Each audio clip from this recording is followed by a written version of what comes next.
And now we're moving on to The Perfect Storm, Part 8. And in this video, we're going to be looking at the rise of fascism throughout Europe. Now, the Great Depression left people all over the world in economic and social turmoil, leading to the perfect conditions for the rise of ambitious dictators. This set the stage for an ambitious Italian named Benito Mussolini to gain tremendous power in his home country. Now, Stalin blended nationalism with communism, but Mussolini would blend nationalism with fascism. As one of the founders of the Fascist Party, Benito Mussolini defined it as the dictatorship of the state over cooperating classes. Fascism relies on dictatorial rule and a totalitarian regime. It is very nationalistic and uses force and censorship. It is very authoritarian and totalitarian, much like communism is, but people may own private property. So by nature, he said it was very anti-communist.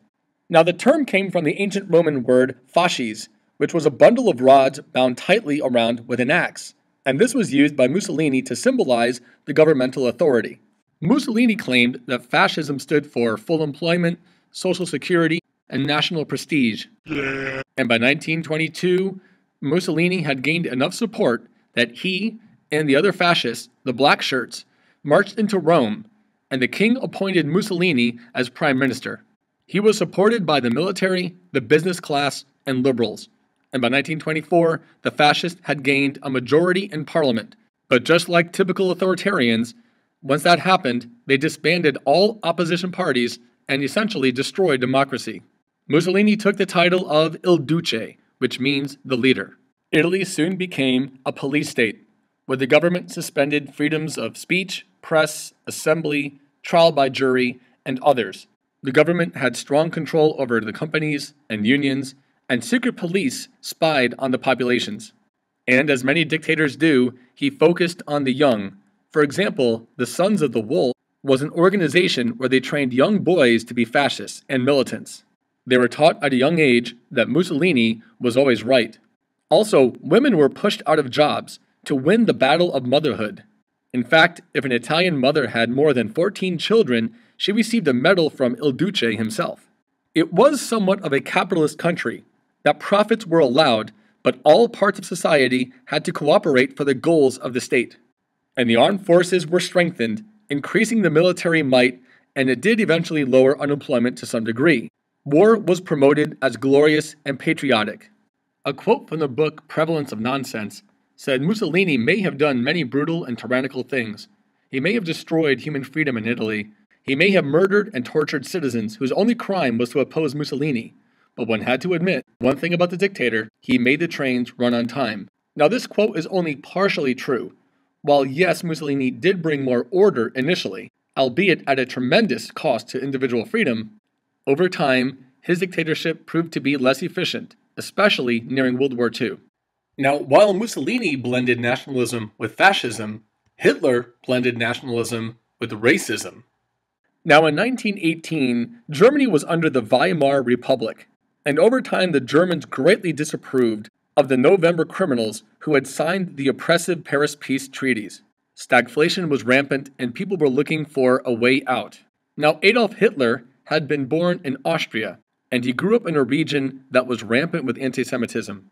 In 1923, a failed Nazi uprising called the Beer Hall Putsch, or Revolt, was inspired by Mussolini's successful march on Rome. However, this was not a success, and Hitler and many others were thrown into prison. While he was imprisoned, he wrote the book Mein Kampf, which means My Struggle, and there he explained his beliefs and intentions about what he was going to do when he got out. Years later, Hitler became the leader of the Nazi Party, which roughly translated means the National Socialist German Workers' Party. He promised a greater Germany in which they would regain lost territory and regain pride. And he also pushed forward that the Germans were the master race. Now, he used the term Aryans, which referred to the blonde-haired and blue-eyed type. Of course, not all Germans were like this, Hitler included. The Nazis gained support during the Great Depression, but did not immediately gain a majority in their parliament. And in 1933, a fire that was started in their parliament, the Reichstag, encouraged the president of Germany to appoint Hitler as chancellor. Now, many historians believe that the fascists actually started the fire themselves. The Nazis accused communists of attempting a revolution. They banned the Communist Party and suspended most civil liberties. And the Nazis used the brown shirts, their stormtroopers, the Schutzstaffel, to enforce compliance. Now, Schutzstaffel, roughly translated, means protection squadron. But they were really only out to protect their own interests. The Nazis gained a lot of support when the government was seen as too inefficient to run a good economy. You can see people trying to find good use for their money during the 1923 disaster. And on the bottom right, you can see a 5 trillion mark note. And this graph shows you how the Nazis gained power in parliament over time. And now I want you to hear what Hitler sounded like himself. Der kostbarste Besitz auf dieser Welt aber ist das eigene Volk. Und für dieses Volk und dieses Volk wollen wir ringen und wollen wir kämpfen und niemals erlahmen und niemals ermüden und niemals verzagen und niemals verzweifeln. Now, this is a chilling photograph when you see how mesmerized these young people are in Hitler's presence. And what's up with this guy's goofy face? Now, Hitler established what he called the Third Reich, or Third Empire. He took the title Der Führer, which means the leader. And he believed that his Third Reich would last for around 1,000 years. He and many other Nazis proposed what they called Lebensraum, or living space. They needed to expand. If they were the master race, then they deserved to have more territory.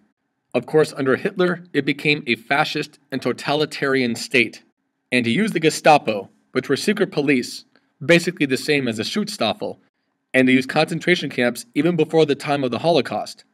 They segregated Jews and others into ghettos, forcing many to wear either a Star of David for the Jews or other shapes and colors for different types. You can see here that Mussolini and Hitler forged a very strong alliance, and they both used tactics to train followers at a young age, using brainwashing tactics. In Italy, there were the Sons of the Wolf, and in Germany, there was the Hitler Jugend, which means the Hitler Youth. Now finally, we'll take a quick look at Spain under Franco. He ruled Spain from 1936 to 1975 after the Spanish Civil War, which pit the loyalists against the fascists. Now, because of the similarities, he was supported by Italy and Germany. When the fascists won, he took the title El Caudillo, which means the leader. And he turned Spain into a fascist dictatorship in practice and in ideology, purging thousands of leftist opponents. However, due to the need of rebuilding after their civil war, they remained neutral throughout World War II. And as you can see in this map, showing the parliamentary governments in green and the authoritarian governments in purple, over the next few years, Europe would turn from largely democratic to largely authoritarian, leading themselves and the world into a second war more damaging than the first. Yeah.